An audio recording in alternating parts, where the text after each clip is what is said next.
regards to how low they should be, and actually try to go too low, in my opinion.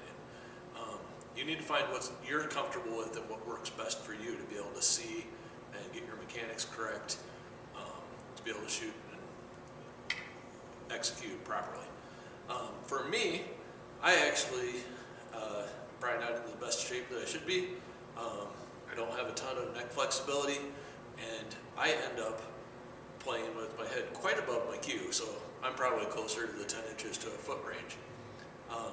Some people, you see them dragging their chin right on their cue. So for me, I tend to be set up about here.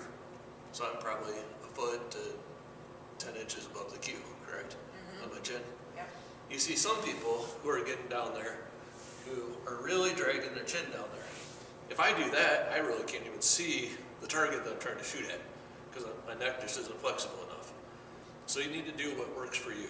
And as people get older, you're going to see people probably come up a little bit higher to be able to actually see properly. I actually have a background doing a lot of trick shots, so I'm also looking at the diamonds on the table, and if I'm up here a little bit more, I'm able to see that better as well. Kind of experiment with what works for you. Find what you can get the best straight stroke with, and get some of your other mechanics all lined up properly. And you don't have to be right down there dragging on your cue. A lot of people, I've actually had somebody comment to me one time when I was playing, they were looking at me how I pretty much stand up a lot higher than most people when I shoot, and they thought, boy, this guy doesn't have any stroke. And then he actually saw me play a little bit, it's like, holy cow, you can still move the ball around the table. Yes, you can still get a follow or a draw or anything. You don't have to be way, way down on there. It just makes it uncomfortable for most people in their neck, especially as you get a little bit older.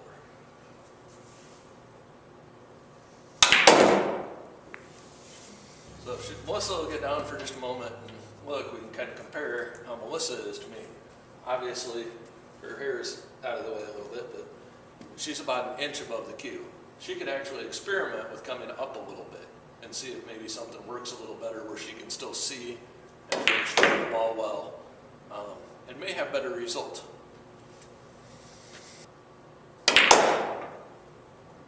But that looks more comfortable. It doesn't look like you're working nearly as hard.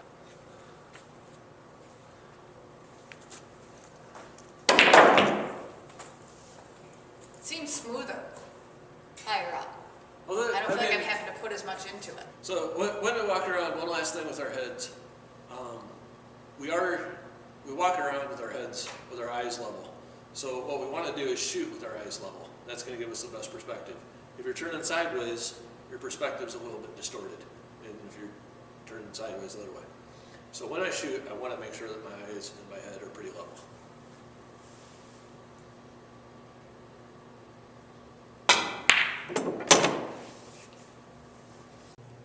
All right, one more thing to kind of cover here in our fundamentals. We have kind of gone through this iteratively. I encourage you to go back and look at those other parts too.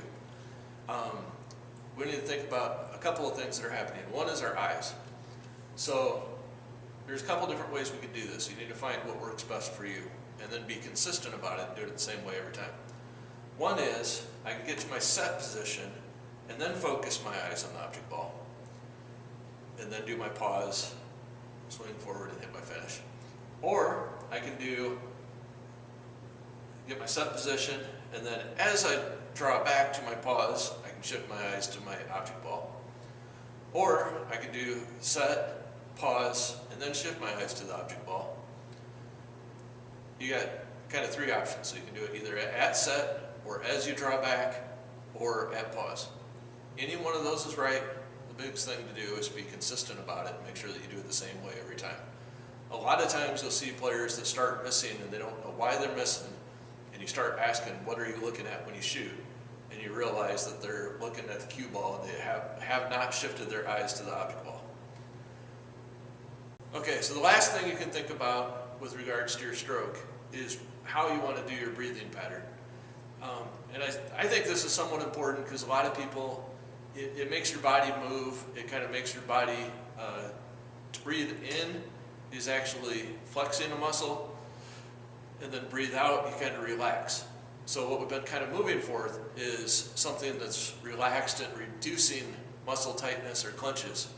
So what I recommend doing is when you're getting down on your shot, at the set position, go ahead and just breathe out, and then you're more relaxed. Draw back, shoot, and then you can hold your breath for a second or two to do that. So I get myself up here to set, I'll breathe out. That'll help me be more relaxed and a little bit more fluid in my stroke. It also, if I do that every time, I'll be more consistent. One thing I have told people occasionally is if you really want to screw somebody up that you're playing with, I'm not advocating sharking, but ask them whether they breathe in or out when they shoot. Next thing you know, they're going to be so confused for the next 5 shots, you're going to get an advantage. So please like and subscribe to this video series and go through the videos and work on each individual point and try to give yourself the best stroke that you can possibly have.